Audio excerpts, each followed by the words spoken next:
So in KI, we take an entirely different view of addiction and an entirely different tack on recovery. I want to talk a little bit about both today. So if you've dealt with it in your or others' lives, or even if you've read a little bit of the science of it, you've probably heard addiction called a disease.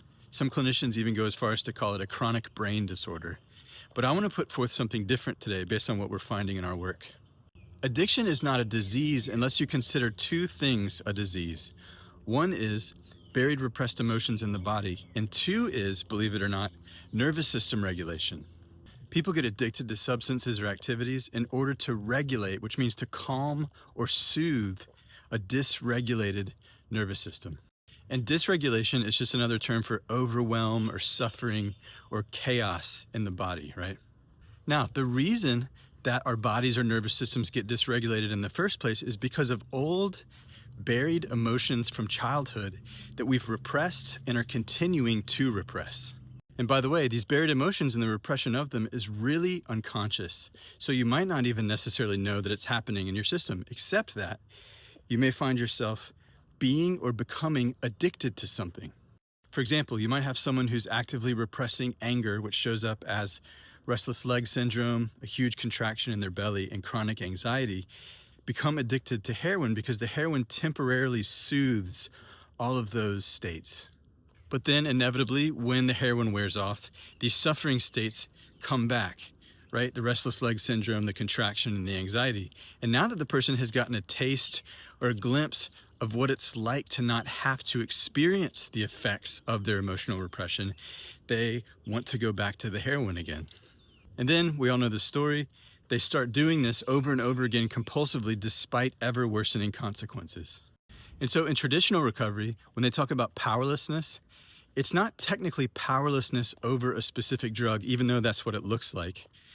It's powerlessness over your suffering state, the suffering state that's caused by buried repressed emotions in the body, right? So emotional repression robs us of the power of choice. We can't stop suffering.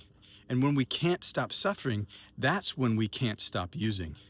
So in traditional recovery, as I'm sure most of you probably know, it's about putting down the substance or stopping the compulsive behavior. But when we do that, like I mentioned before, the emotional repression-driven suffering states, they come right back. And now, without our drug of choice, which is our favorite soothing and coping mechanism, and because we don't have a way to resolve our emotional repression, we are forced to find other ways to soothe, cope, and regulate our dysregulation. And what do these look like? Support groups, meditation, prayer, breath work, therapy, yoga. These are all great things, right? Right, of course, except for when these things leave out addressing the root of suffering, which is the repression of buried emotions in the body. And frankly, almost all do. So if you're doing any of these things in lieu of resolving your emotional repression, I hate to tell you, but you've actually just hopped addictions. In KI, the way that we approach recovery is much different than the traditional model. We go straight for the emotional repression mechanism, right? There's no rules that you have to follow. We just basically say use everything that happens to you as a way to what we call deprogram and come out of emotional repression. Because as you do that, like I mentioned earlier, you regain the power of choice in your life. Choice over suffering or not, choice over drinking or using or not. Choice returns because powerlessness dissolves when you make the mechanism of disempowerment, emotional repression, conscious. I mentor people in how to do this, so if it sounds appealing, tap the link in the caption or the bio.